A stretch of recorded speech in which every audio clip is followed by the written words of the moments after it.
Iruña aurrera pausoak ematen ari da turismoa kudeatzeko eredu adimentsuagoa, eraginkorragoa eta ingurunearekin lotuagoa lortzeko.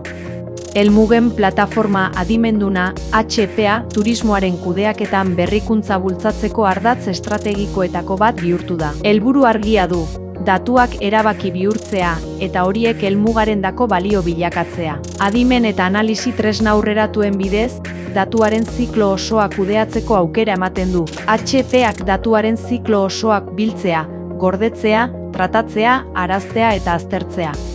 Horren emaitza dugu informazio zehatza eta eragingarria, administrazio publikoen erabaki hartzea erraztu, turismo enpresen lehiakortasuna hobetu eta bisitarien esperientzia optimizatu eta herritarrei kalitatezko informazioa ematen diena.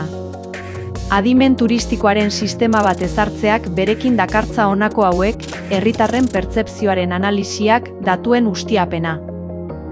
Aurreikuspenak eta simulazioak eta helmuga turistiko adimendunaren errendimendua neurtzen duten aginte taulak. Prozesuak erauztea, eraldatzea eta kargatzea, garatzeak funtsezko datuak biltzeko eta aztertzeko aukera ematen du hainbat esparrutan. Mugikortasuna, garraioa, aparkalekuak, hondakinak, segurtasuna. Garbiketa eta espazio publikoak gainezka egotea. Ikuspegi osoagoa eguneroko kudeaketa eraldatu eta datuetan oinarritutako estrategia bilakatzen duena. HPak barneko eta kanpoko iturriak bateratu egiten ditu, ingurune zentralizatu batean eta profil desberdinak dituzten erabiltzaileen eskura eta ez da beharrezkoa ezagutza tekniko aurreraturik edukitzea.